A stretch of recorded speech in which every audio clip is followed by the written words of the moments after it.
তো আমাদের আদর্শ, আমাদের শ্রদ্ধার অন্তরের অন্তঃস্থলের মুকুটমণি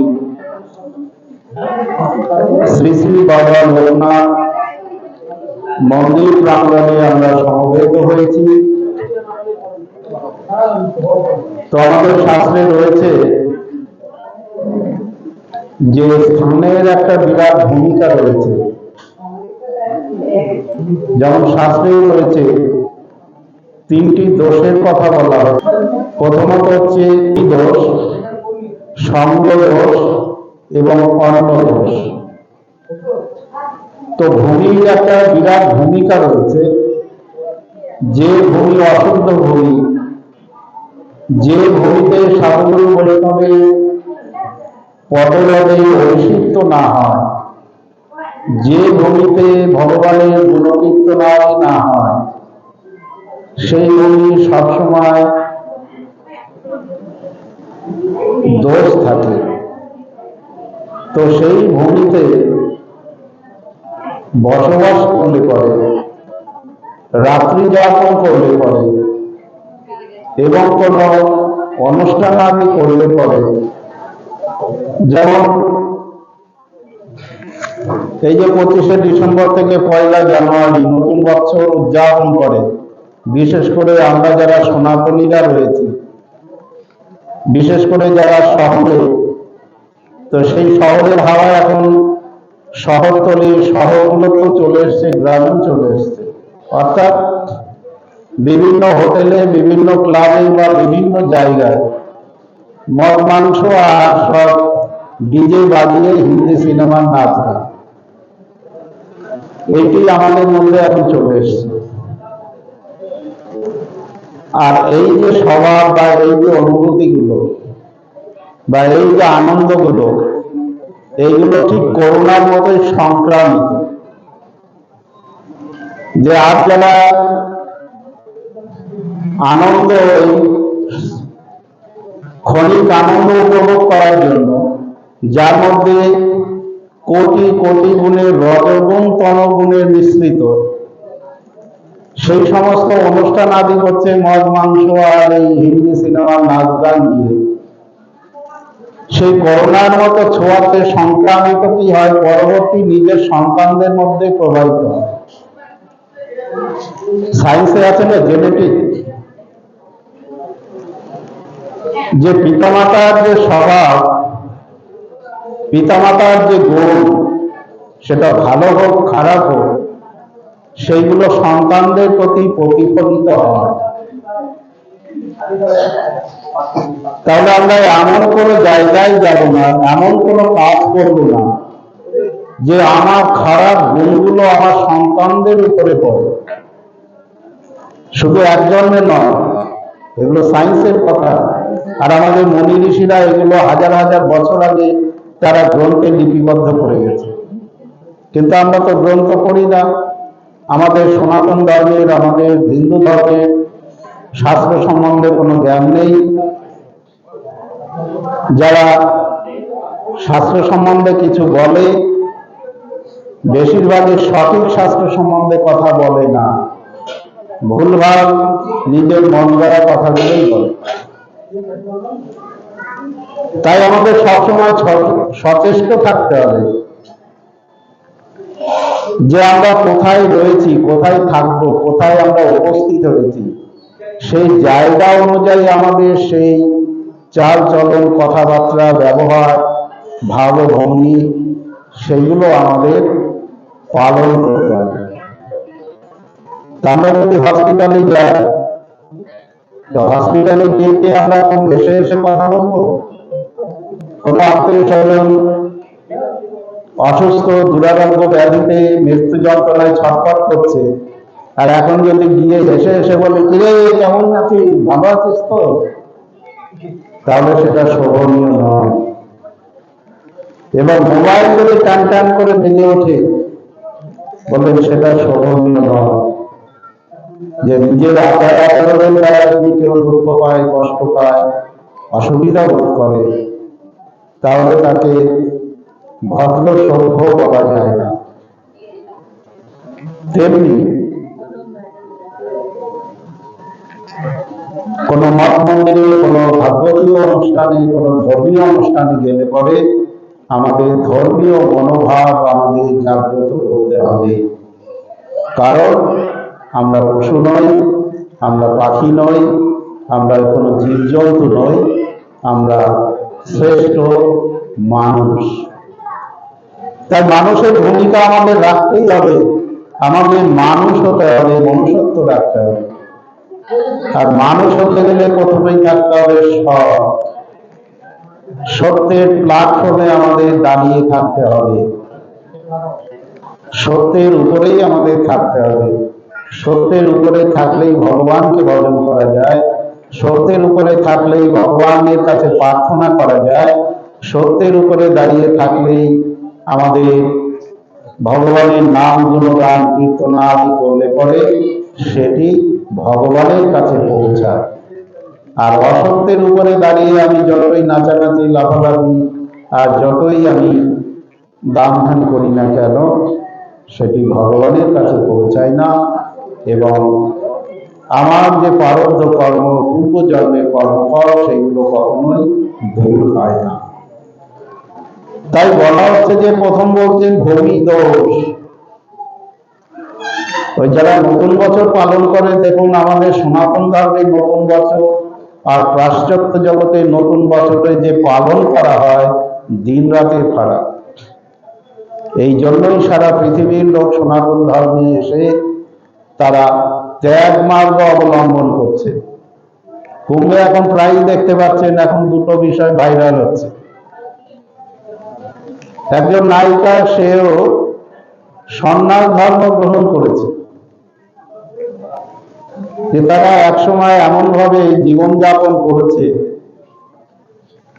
যে ভোগের মধ্যে ছিল, সেই ভোগের মধ্যে থেকে অতিষ্ঠ হয়ে দেখেছে যে এইখানেই প্রকৃত শান্তি।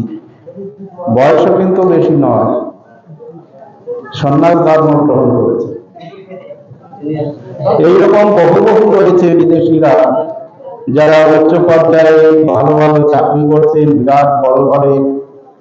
আমার পরিচিত এরকম অনেক বিদেশি ভক্ত রয়েছে, যে তারা নিরামিষ ভোজী হয়ে, আগে নিরামিষ ভোজী হয়ে তারপরে তারা দীক্ষা গ্রহণ করে তারপরে তারা বৈষ্ণব ধর্ম প্রকৃতভাবে যা যা পালনীয়, যা যা করণীয়, সেইগুলো তারা করছে। এমনকি তাদের ঘরের যে ছোট ছোট বাচ্চারা রয়েছে, তাদেরকেও নিরামিষ ভোজী করেছে। দেখুন তাদের থেকে আমরা কত পিছিয়ে। যে আমাদের ঘরে ঠাকুমা, দিদিমা, তারাই নিরামিষ ভোজী, যে তাদের বয়স হয়েছে তারা নিরামিষ ভোজী, তারা নিরামিষ খায়। আর বাকি বাড়ির কেউ কিন্তু নিরামিষ ভোজন করে না, বা নিরামিষ খায় না, বা একাদশীও করে না। কিন্তু বিদেশিরা যারা আমাদের এই বৈষ্ণব ধর্মে দীক্ষিত হয়েছে, তারা তো করছেন, এবং তাদের সন্তানদেরও নিরামিষ ভোজী করেছে, এবং একাদশী আদি পালন করে। তো ধর্ম করতে গেলে পরিচিতভাবেই করতে হবে। তাই দোষের কথা বলা হলো, যেখানে গেলেই দোষ হবে, যেখানে গেলে আমাদের প্রারব্ধ কর্ম কখনোই শেষ হবে না, দূর হবে না। আমাদের যে দুঃখ কষ্ট, সেই দুঃখ কষ্ট দূর হবে না, আমাদের মঙ্গল হবে না, সেইখানে যাওয়া যাবে না, বা সেইখানে যাওয়া উচিত নয়। তাই পাশ্চাত্যের যে হাওয়া বা ঢেউ, এটি এখন গ্রামগঞ্জেও, ভারতবর্ষের গ্রামগঞ্জেও পৌঁছে গেছে, যে তারাও নিজে বাঁধিয়ে মদ মাংস দিয়ে নতুন বছর পালন করছে, খ্রিস্টমাস পালন করছে। দেখবেন হিন্দুরা এখন বেশি সব ঘরে ঘরে খ্রিস্টমাস পালন করছে। যদি বলা যায় যে আমাদের যীশু খ্রিস্টের যে ভাবাদর্শ, আদর্শ কি, যীশু খ্রিস্টের জীবনী কি, তিনি কিভাবে জীবনযাপন করেছে, বললেন সেই আদর্শের ধার কেউ ধারে না। যীশু খ্রিস্ট সম্বন্ধে 5 মিনিট বলতে বললে কেউ বলতে পারবে না, কিন্তু ওই কেক আমাকে খেতেই হবে, ওই খ্রিস্টমাস পালন করতেই হবে, এবং নতুন বছর পালন করতেই হবে।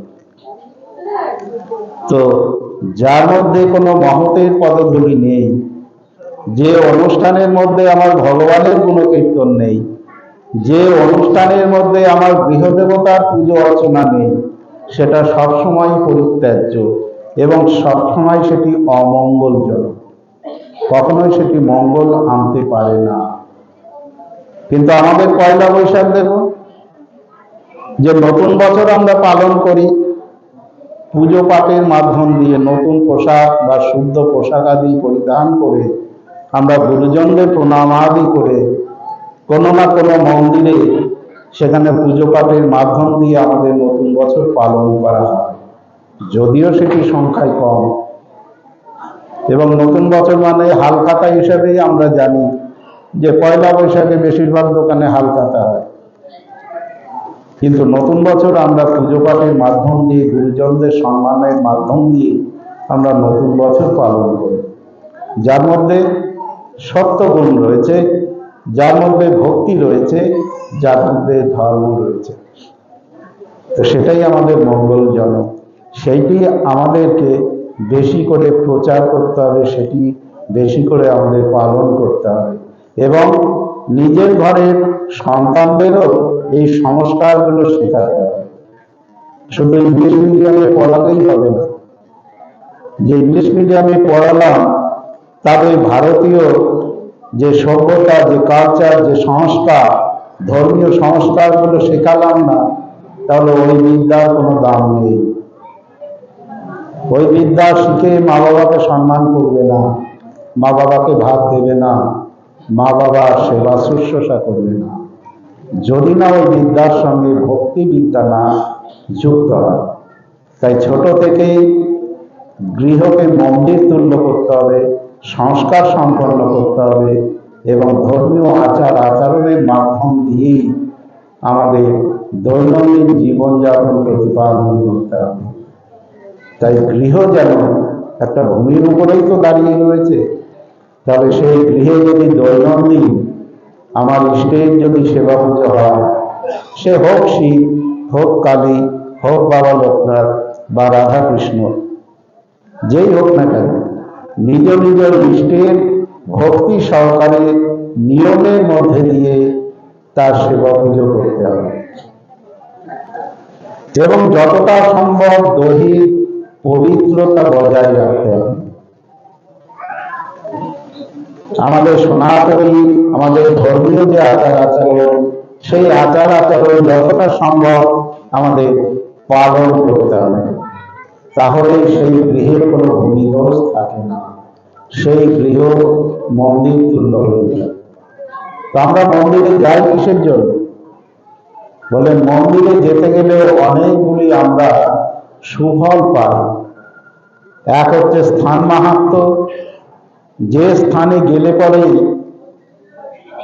সেই স্থানে উপস্থিত হলে পরে আমার মধ্যে যে তমগুণ রজগুণ আছে সেইগুলি কমতে থাকে। যে যত বেশি যাবে, যে যত বেশি সময় দেবে, তার মধ্যে সেই কুবৃত্তিগুলো তত বেশি কমতে থাকে। যেমন সুগারের ওষুধ খাই, সুগারের ওষুধ খেলে কি হয়, যে সুগার যেটা ডায়াবেটিস সেটা কমতে থাকে, একটা নিয়ন্ত্রণের মধ্যে থাকে।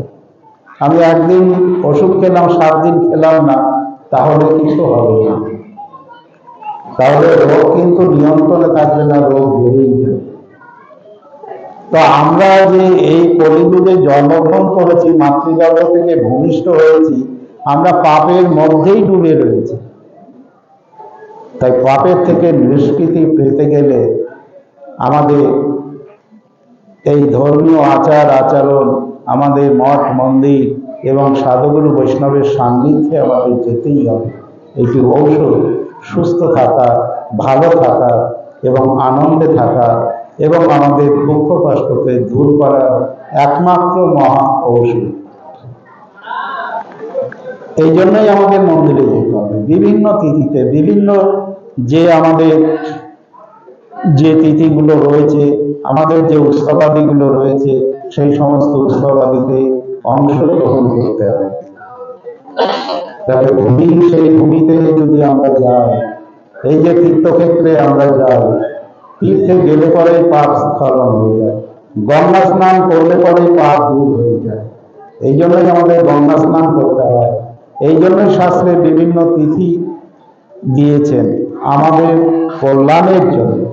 এই যে মহাকুম্ভ হচ্ছে, এই যে কুম্ভের যে মহিমা, এই যে লক্ষ লক্ষ লোক, কোটি কোটি লোক সেইখানে গিয়ে এত কষ্ট করে স্নান করছে, এবং সেই ত্রিবেণী সঙ্গমে যেতে গেলে 10 কিলোমিটার, 12 কিলোমিটার, এমনকি 15-20 কিলোমিটার পর্যন্ত ভক্তরা হেঁটে হেঁটে স্নান করেছে। কেন করেছে? কিসের জন্য যাচ্ছে? কার অনুপ্রেরণায় যাচ্ছে? কারণ মোদী তো যারা যাচ্ছে তাদেরকে তো 2-4-5 হাজার করে টাকা দিচ্ছে না, টিকিট পাচ্ছে না, জেনারেলে চলে যাচ্ছে, অনেক কষ্ট করে যাচ্ছে। কেন যাচ্ছে? এটা তো নতুন নয়, এবছর চালু হয়নি, এটা যুগ যুগ ধরে চলে আসছে এই মহাকুম্ভের স্নান। কারণ গেলে যারা যাচ্ছেন তারা উপকার পাচ্ছেন, তাদের মানসিকতার পরিবর্তন হচ্ছে, এই জন্য তো যাচ্ছে। বলেন, ভূমির একটা বিরাট মহিমা রয়েছে, বিরাট মাহাত্ম্য রয়েছে। যে ভূমিতে গেলে আমার আত্মকল্যাণ হবে, যে ভূমিতে গেলে আমার বংশের কল্যাণ হবে, যে ভূমিতে গেলে আমার পরিবারের কল্যাণ হবে, সেই ভূমিতে আমাকে বারংবার যেতে হবে। সেটা তীর্থ হোক, সেটা কাছে হোক, দূরে হোক। এই জন্য আশেপাশে যে সমস্ত মন্দির রয়েছে, আমি কখনোই বলবো না আমি সেই ধরনের আচার্য নই যে শুধু কৃষ্ণ মন্দিরে যেতে হবে আর কোথাও যাবে না। যে কোনো মন্দিরে যেতে হবে, কিন্তু খেয়াল রাখতে হবে সেখানকার সেবা, পুজো, নিয়ম, নিষ্ঠা সঠিক আছে কিনা। যেখানে সঠিক রয়েছে সেইখানে যেতে হবে। আর যারা কৃষ্ণ মন্ত্রে দীক্ষিত, তাদের কৃষ্ণ মন্ত্রে, কৃষ্ণ মন্দিরে গেলে আরো বেশি লাভ হবে। গুরুপাঠে যেতে হবে, বছরে অন্তত একবার তো যেতেই হবে, যে কোনো অনুষ্ঠান আদিতে যেতে হবে, এবং গুরুদেবের মুখে হরিকথা আদি শুনতে হবে। কারণ গুরুর মুখে হরিকথা শ্রবণ না করলে পরে এই ভবরোগ দূর হবে না।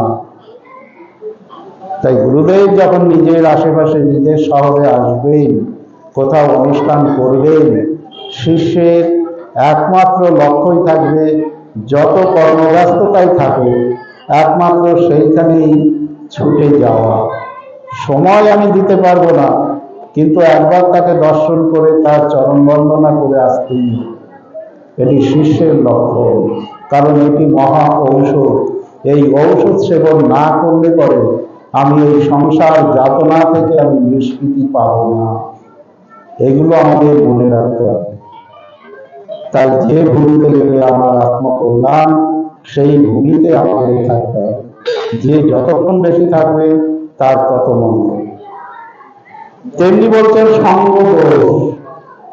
সঙ্গ দোষে একটি পরিবার নষ্ট হয়ে যায়, সঙ্গ দোষে একটি ব্যক্তি নষ্ট হয়ে যায়, সঙ্গ দোষে তার বংশ নষ্ট হয়ে যায়।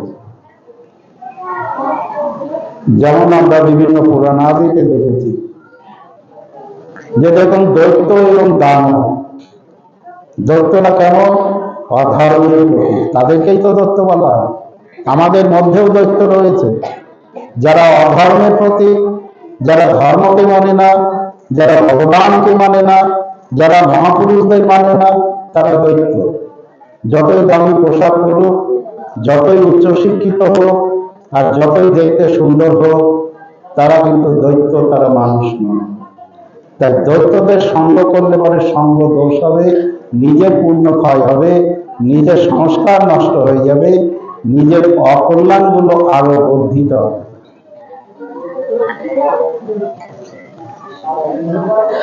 যেমন কৌরবদের হয়েছিল, যেমন কৌরবদের সঙ্গে ভীষ্ম পিতামহ ছিলেন, আরো যে সমস্ত মহাপুরুষরা ছিলেন, অধর্মের সঙ্গ দেওয়াতে তারাও কিন্তু নাশ হয়ে গেলে সঙ্গ দোষ। কারণ কৌরব ছিলেন অধর্মের প্রতীক, আর পাণ্ডব ছিলেন ধর্মের প্রতীক। তাই ধর্মের প্রতীক হওয়াতে ভগবান শ্রীকৃষ্ণ পাণ্ডবদের সঙ্গে ছিলেন, কৌরবদের সঙ্গে ছিলেন না। জয় জয়। তাই যারা ধর্মের সঙ্গে থাকবেন, যারা সৎসঙ্গের সঙ্গে থাকবেন, তাদের কখনো বিনাশ নেই। তাই সঙ্গ দোষের একটি বিরাট প্রভাব রয়েছে। সেই সঙ্গটা আমাদেরই বিচার করতে হবে, কোন সঙ্গ আমাদের করতে হবে, কোথায় যেতে হবে।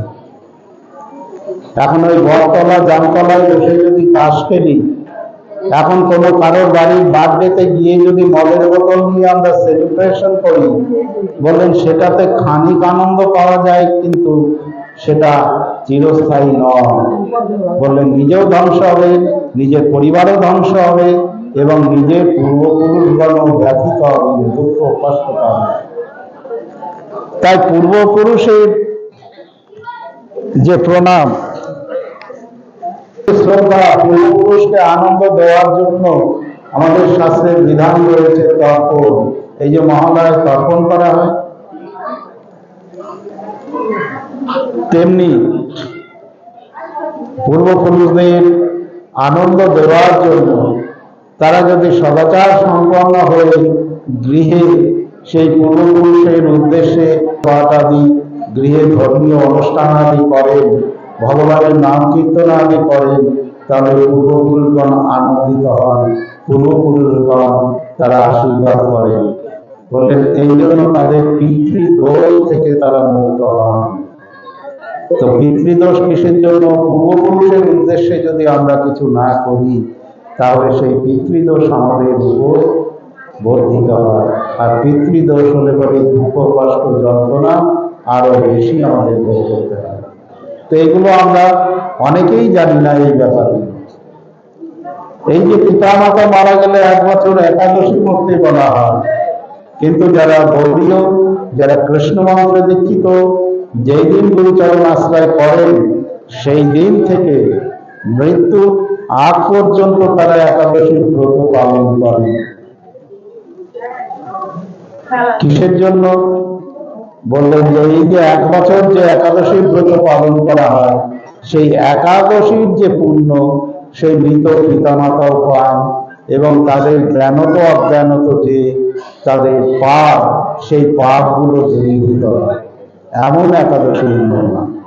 আর সেই একাদশী যদি আমরা নিত্য পরিবারের সম্মিলিত হয়ে যদি আমরা নিষ্ঠার সঙ্গে, ভক্তির সঙ্গে, সঠিকভাবে পঞ্চশস্য বর্জিত হয়ে যদি আমরা করি, তাহলে আমাদের সর্বদিক থেকে মঙ্গল। এই জন্য বললেন সঙ্গ দোষ। এই সঙ্গ দোষ থেকে আমাদের দূরে থাকতে হবে। এমন সঙ্গ করতে হবে সেখানে কোনো দোষ থাকবে না, সেখানে শুধু মঙ্গলই হবে। তেমনি বললেন অন্য দোষ, যে যারা কৃষ্ণ মন্ত্রে দীক্ষিত হবেই, ধীরে ধীরে তাদেরকে এই দিকেই এগোতে হবে। যে অন্নের মধ্যে দোষ আছে সেই অন্ন খাওয়া যাবে না। তাহলে কোন অন্নের দোষ থাকবে? বললেন যে অন্ন প্রভুকে ভোগ লাগানো হয় না, যে অন্নের মধ্যে তামসিকতা রয়েছে, রজগুণতা রয়েছে, পাপ রয়েছে, সেই অন্ন গ্রহণ করলে পাপ আরো বর্ধিত হয়। এই জন্য বললেন সেই অন্নই খেতে হবে যেটি ভগবানকে নিবেদন করা হয়, সেই অন্নই ভোজন করতে হবে। এই জন্যই তো প্রসাদের এত মহিমা। তাই যেইখানে সঠিক সুধা কোনো যোগ্য কোনো আচার্য ভোগ দিচ্ছেন, সেই প্রসাদ গ্রহণ করতে হবে। যত প্রসাদ আমরা গ্রহণ করব, আমাদের ভেতরের দোষগুলি, আমাদের ভেতরের পাপগুলি, আমাদের ভেতরের আসরিক ব্যক্তিগুলি তত দূর হবে। এমন প্রসাদের মহিমা। তাই সেই প্রসাদই খেতে হবে, যেই প্রসাদ, যেই অন্ন আদি একজন সঠিক যোগ্য কোনো আচার্য ভোগ দিচ্ছেন। তো যিনি ভোগ দিচ্ছেন তিনি যদি মাছ মাংস আদি খায়, তাহলে সেই মাছ মাংস খাওয়া ব্যক্তি যদি ঠাকুরকে অন্ন ভোগ দেয়, বললেন সেটা ঠাকুর স্পর্শ করে না, সেটি ভোগ হয় না। তিনি ভোগ দেওয়ার অধিকারী। বিশেষ করে অন্নের কথা বলছি, যে তিনি প্রসাদ সেবন করেন, প্রসাদ ছাড়া কিছু খান না, নিরামিষ পর্যন্ত একটু নিচেই থেকে যাবে। বললেন নিরামিষ ভোজন নয়, নিরামিষ ভোজনের উপরে হচ্ছে আমি যা কিছু ভোজন করব ভগবানকে দিয়ে ভোজন করব, ভগবানকে ভোগ লাগিয়ে ভোজন করব। বললেন সেই ব্যক্তি অন্ন ভোগ দেওয়ার অধিকারী। আমরা মাছ মাংস সমস্ত কিছু খাচ্ছি আর জন্মাষ্টমীতে গোপালের ভোগ লাগাচ্ছি, দোলে গোপালের ভোগ লাগাচ্ছি, অমুক তিথিতে গোপালের ভোগ লাগাচ্ছি। বললেন ওই ভোগ, ওটা ভোগ নয়, ওটা দুর্ভোগ। বললেন যোগ্য হতে হবে, যোগ্য হয়েই তবে তাকে নিবেদন করা যাবে। তাই এইটিও আমাদের বিচার করতে হবে যে যিনি ভোগ লাগাচ্ছেন তিনি যোগ্য ব্যক্তি কিনা, তিনি যোগ্য আচার্য কিনা। তাহলে সেই প্রসাদ তেমনি ভোগ লাগানোরও নিয়ম রয়েছে। যে যেহেতু আমি গৌড়ীয় সম্প্রদায়ের আচার্য, তাই রাধা কৃষ্ণ বা গৌরীতাই পঞ্চতত্ত্বের কিভাবে ভোগ লাগে সেই বিষয়ে আমি বলবো যে যারা কৃষ্ণ মন্ত্রে দীক্ষিত কিভাবে জল মিষ্টি হোক বা অন্নভোগই হোক কিভাবে ভোগ দিতে হয়, প্রত্যেকটা জিনিসের একটা নিয়ম রয়েছে, সিস্টেম রয়েছে, সেইগুলো নিজ নিজ গুরুদেবের কাছ থেকে জেনে নিতে হবে। এখন আমি অন্ন আদি বিভিন্ন ব্যঞ্জনাদি রান্না করলাম, বাড়িতে অতিথি এলো, তো কিভাবে তাদের পরিবেশন করতে হবে আমার সেরকম কোনো জ্ঞান নেই, বা জ্ঞান আছে আমি তাচ্ছিল্য সহকারে আমি প্রথমে ভাত দিয়ে দিলাম, তারপরে চাটনি দিলাম, তারপরে মিষ্টি দিলাম, তারপরে পায়েস দিলাম, তারপরে ডাল দিলাম। এইরকম উল্টোপাল্টা করে যদি দিই, একই দ্রব্য তাকে দিচ্ছি কিন্তু সিস্টেমে দিচ্ছি না, বললেন তাহলে কিন্তু সেই অতিথিরা সেই ভোজন করে কিন্তু তারা তৃপ্ত হবে না। তাহলে তাকে দিতে গেলে সেই নিয়ম করেই দিতে হবে, যেইভাবে খাবার দেওয়ার নিয়ম। তাহলে ভগবানকে দিতে গেলেও তো নিয়ম রয়েছে, সেই নিয়ম মেনে না দিলে পরে তিনি সন্তুষ্ট হন না, তিনি খুশি হন না। তাই ভগবানের ভজনের উদ্দেশ্যই হচ্ছে তাকে আনন্দ দেওয়া, তাকে খুশি করা, তাকে প্রীত করা। এইটি হচ্ছে ভক্তের প্রধান লক্ষ্য থাকতে হবে। তিনি খুশি হচ্ছেন কিনা, তিনি আনন্দ পাচ্ছেন কিনা, সেই দিকে বুড়ো আঙুল দেখিয়ে আমি আমার নিজের নাম যশ কেনার জন্য ফেসবুকে দিয়ে দিচ্ছি, গামলাই করে অন্ন নিয়ে এসে গোপালকে মাখিয়ে দিচ্ছে আর ফেসবুকে ছবি দিচ্ছে। বললেন অত সহজ? বললেন ওইভাবে দেওয়া যায়, ওইভাবে ওই জায়গায় যারা পৌঁছবে তাদের এই জগতের সঙ্গে কোনো সম্বন্ধ থাকবে না। যেমন মীরাবাই দিয়েছেন, মীরাবাই দাতন করছেন, গোবিন্দের সেবার দ্রব্য উতল এসে পড়ে যাচ্ছে, দাতনের মূল্য দিকটা নিয়ে তিনি মেরে দিচ্ছেন। বিদুর পত্নী কলা ফেলে দিয়ে কলার চোচা গোবিন্দকে দিচ্ছেন, গোবিন্দ আনন্দ সহকারে চোচাই খাচ্ছেন। সাধান্য খাচ্ছেন, ক্ষুধান্ন খাচ্ছেন। সনাতন গোস্বামীর কাছে মদন মোহন প্রভু তিনি চেয়ে নিচ্ছেন, আরে সনাতন অন্তত শাকের মধ্যে একটু লবণ তো দিবি, লবণ ছাড়া খেতে পারি না। ভক্ত বলছেন তোমার লবণ, আজকে লবণ চাইছো, কালকে রাজভোগ চাইবে, তা আমি ভিখারি মানুষ, আমি কোথা থেকে দেব? তোমার ভালো মন্দ খাওয়ার ইচ্ছা হয় তুমি অন্যত্র গিয়ে খাও। তাহলে ভক্তের কাছে যিনি গোটা ব্রহ্মাণ্ডের অধীশ্বর, যিনি ইচ্ছা করলেই অনন্ত কোটি ব্রহ্মাণ্ড সৃষ্টি করতে পারেন, লয় করতে পারেন, আবার রক্ষা করতে পারেন, এহেন ভগবান ভক্তের কাছে লবণ চেয়ে দিচ্ছে। তাহলে ভক্তের কাছে ভগবান কতটা প্রিয় এবং ভগবানের কাছেও ভক্ত কতটা প্রিয়, বললেন এটি হচ্ছে ভালোবাসার সম্বন্ধ। তাই এই ভালোবাসার সম্বন্ধ তৈরি হবে যখনই এই ভূমি দোষ, সঙ্গ দোষ, অন্ন দোষ, এই তিনটে দোষ থেকে আমরা বেরিয়ে এসে আমরা সঠিকভাবে ভগবানের গুণকীর্তন আদি করতে পারবো, সঠিকভাবে গুরুচরণকে আশ্রয় করে গুরুর সান্নিধ্য নিয়ে, গুরুর আনুগত্য নিয়ে আমরা এই ভজন পথে থাকতে পারবো। তখনই আমরা এই জায়গায় আমরা সঠিক পথে সঠিকভাবে আমরা এগোতে পারবো, তার আগে আমরা পারবো না। এই উদ্দেশ্য নিয়েই এই বালুরঘাটে আমাদের গোপালের বনভোজনের আয়োজন করা হয়েছে। এটি শুধু বনভোজনের নয়, এটি সর্বদিক থেকেই আমাদের মঙ্গল। যে ভূমিদোষ, সঙ্গদোষ, অন্নদোষ, এই তিনটের কোনো দোষই নেই। এখানে যারা আসবেন তারা সৎসঙ্গ করবেন বা করছেন। সৎসঙ্গ মানেই হচ্ছে সাধুগুরু বৈষ্ণব এবং স্বয়ং গোবিন্দের সঙ্গ করা। আমি এই বিষয়ে আর বিস্তারিত যাচ্ছি না। যে সৎসঙ্গ মানেই জানবেন কোনো মহাপুরুষের সঙ্গ করা। আজকে জানবেন যে এখানে বাবা লোকনাথের চরণ প্রান্তে আমরা বসে রয়েছি, যে আমরা বাবা লোকনাথেরই সঙ্গ করছি, তিনি আমাদের সঙ্গেই রয়েছেন। এখানে সমস্ত ভক্তদের গৃহ থেকে গোপালজিরা এসেছেন, আমরা সেই গোপালের সঙ্গ করছি।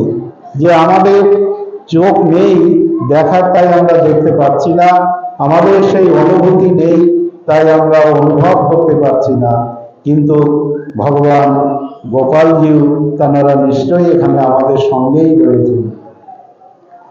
আমরা বালুরঘাটে নেই, আমাদের মনে করতে হবে যে আজ আমরা বৃন্দাবনেই রয়েছি, সেই যমুনার তীরেই আমরা রয়েছি, যেখানে স্বয়ং গোবিন্দ সকালে নিয়ে পুলিন ভোজন করেছিলেন।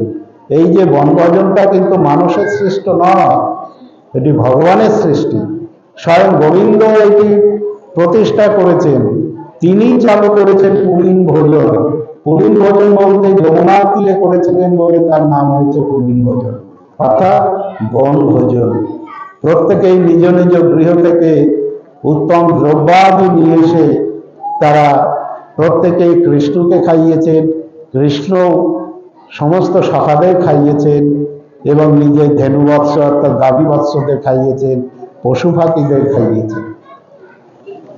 তো সেই থেকেই এই বনভোজনের সৃষ্টি, কিন্তু সেটি কালের প্রভাবে এটি ভ্রষ্ট হতে হতে হতে হতে আজকে পৌঁছে গেছি আমরা ডিজে বাজিয়ে একটা জীবন্ত জীবকে হত্যা করে তাদের মাংস আদি খাচ্ছি আর উদ্দণ্ড নৃত্য আমরা করছি। ওটা তো নৃত্য নয়, ওটা আসরিক লাফানো। নৃত্য বলতে তো সেই গোবিন্দ এবং সখীদের নৃত্যকেই বোঝায়। সেই রাস রজনীতে গোবিন্দ সখীদের নিয়ে তাঁরা যে নৃত্য করেছেন সেইটি হচ্ছে নৃত্য। আর যারা ভগবানের উদ্দেশ্যে নৃত্য করেন সেইটি নৃত্য। কিন্তু ওই ডিজে বাজিয়ে যারা ওই লাফানো ঝাপানো করে সেটি নৃত্য বলা যায় না, ওটি আসরিক লাফানো ঝাপানো। বললেন সেটিতে নিজের অমঙ্গল হয়, সন্তানের অমঙ্গল হয়, পরিবারের অমঙ্গল হয় এবং পূর্বপুরুষদেরও অমঙ্গল হয়। তাই আমরা যারা সদ্গুরু চরণাশ্রয় করেছি, আজকে থেকে প্রতিজ্ঞা করতে হবে যে এই ধরনের অনুষ্ঠান আমরা করব না। এই ধরনের অনুষ্ঠান করলে আমাদের সর্বদিক থেকেই ক্ষতি। আমরা যারা সনাতনীরা, সেই সনাতনীরা যদি আমরা নিজেদের ধর্ম সঠিকভাবে পালন না করি, তাহলে আমরা কনভার্ট হয়ে যাচ্ছি খ্রিস্টানে, কনভার্ট হয়ে যাচ্ছি মুসলিমে। কারণ এখন বিরিয়ানি ছাড়া আমাদের অতিথি সেবা হয় না। বিরিয়ানির নামটা এসছে কোথা থেকে জানেন কি? বললেন বিফ থেকে এসেছে, গরুর মাংস থেকে এসেছে। এটি মুসলিমদের খাবার। সেই মাংস অন্নের মধ্যে মিশিয়ে বিশেষ পদ্ধতিতে রন্ধন করা, সেইটি হচ্ছে বিরিয়ানি। আজকে বড় বড় পোস্টার শহরে হাজি বিরিয়ানি, হাকিম বিরিয়ানি, কি কি বিরিয়ানি অত জানি না। ওই রাস্তায় যাওয়া আসার সময় দু চারটে বোর্ড কখনো কখনো দেখি, হ্যাঁ, হাবিব বিরিয়ানি, হাজি বিরিয়ানি, ঢাকা বিরিয়ানি।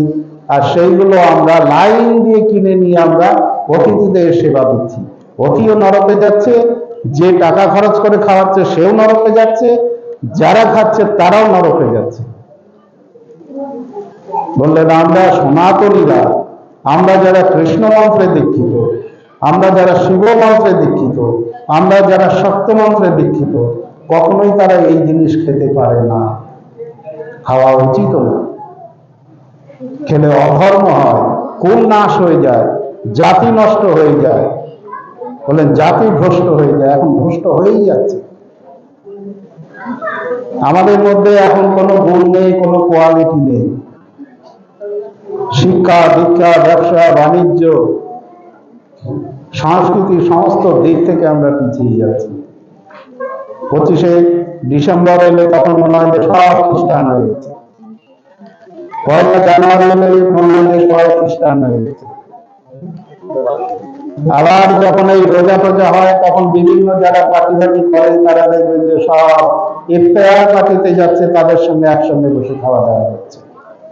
বলে নিজেও নষ্ট হচ্ছে, কুলকেও নষ্ট করছে, পরিবারকেও নষ্ট করছে, নরকগামী হচ্ছে। তাই আমরা যারা সনাতনী, আমাদের সনাতন ধর্মের যে যাজন, সনাতন ধর্মের যে আচার নিষ্ঠা, সেইগুলিকে ঠিক রেখেই আমাদের উৎসব অনুষ্ঠান আদি আনন্দ উল্লাস আমাদের করতে হবে। সেই দিকে আমাদের লক্ষ্য রাখতে হবে, সেটি আসল ধর্ম। ধর্মকে যদি আমরা সঠিকভাবে পালন করি, ধর্ম আমাদেরকে সঠিকভাবে রক্ষা করবেই। কারণ তখন দায়িত্ব হয়ে যায় স্বয়ং ভগবানের, তাকে রক্ষা করবার জন্য। এই উদ্দেশ্য নিয়েই আমাদের এই গোপালের বনভোজনের আয়োজন। এটি শুধু ওই একটু খিচুড়ি খাওয়ার জন্য নয়, এটি এই যে ভূমি দোষ, সঙ্গ দোষ, অন্য দোষের থেকে নিষ্কৃতি পেয়ে আমরা যে আজকে একটা দিন অন্তত আমরা সেই বৃন্দাবনেই বাস করবার সেই সুযোগ লাভ করেছি এবং সেই পুণ্যও আমরা সঞ্চয় করছি। আজ আমরা গোপালজির সঙ্গে, বাবা লোকনাথজির সঙ্গে এবং ভক্ত সঙ্গই আমরা করছি এবং আমরা সেই মহাপ্রসাদ আমরা আজকে গ্রহণ করব, এই মনোভাবই আমাদের রাখতে হবে। তাই প্রত্যেক বছরই আমাদের এই অনুষ্ঠান হয়। সকলেই নিমন্ত্রণ পান বা না পান, আপনারা সবাই এখানে আসবেন। আর একটা অনুষ্ঠান আমি করতে গেলে তো অর্থের প্রয়োজন আছে, তাই সকলের দান ধ্যানের মাধ্যম দিয়েই এই অনুষ্ঠানটি করা হয়। যে 50 টাকাই কিন্তু মুখ্য নয়, কারণ 50 টাকা দিয়ে কোনো অনুষ্ঠান হয় না। একটা মিনিমাম রাখা হয়েছে যাতে সবাই অংশগ্রহণ করতে পারেন, কিন্তু চেষ্টা করবেন যার যেরকম সামর্থ্য সেই সামর্থ্য অনুযায়ী কিছু আনুকূল্য করা বা ডোনেশন করা, যে যাই বলুন না কেন। কেউ চাল দেবেন, কেউ ডাল দেবেন, কেউ অর্থ দেবেন, কেউ সবজি দিবেন, যে যেটা পারেন সেইভাবে করবেন। যেমন বৃন্দাবনে আমি যখন পড়াশোনা করতাম তখন আমরা বৃন্দাবনে আমরা এই পুনিন ভোজন করতাম, নৌকা করে যমুনায় ঠাকুরজিকে নিয়ে আমরা ভ্রমণ করাতাম। তারপরে সেই যমুনার তীরে সেই বালুর মধ্যে বসেই সেখানে ভোগরাগ কীর্তনাদি হতো। তারপরে সবাই মিলে একসঙ্গে বসে সব প্রসাদ আদি সেবা করা, ভোজন করা, এইভাবে আমরা পুনিন ভোজন করেছি। তো বৃন্দাবনে এখনো বিভিন্ন মঠ মন্দির থেকে এখনো এই ধরনের পুনিন ভোজন অনুষ্ঠান আদি হয়ে থাকে। তো সবাই তো আর বৃন্দাবনে সবসময় থেকে এই অনুষ্ঠানে অংশগ্রহণ করা সম্ভব নয়। তাই গোবিন্দই আমাদের মতো অভাগাদের জন্যই তিনি নিয়োগ করেছে, যেখানেই সাধু সঙ্গ হবে, যেখানেই আমার নাম গুণগান হবে, যেখানেই আমার বিগ্রহের সেবা পূজা হবে, সেটাই সেই সময়টুকু বৃন্দাবনে পরিণত হবে। জয় জয় শ্রীরাম, জয় রাধে রাধে রাধে, জয় শ্রী রাধে, জয় রাম, জয়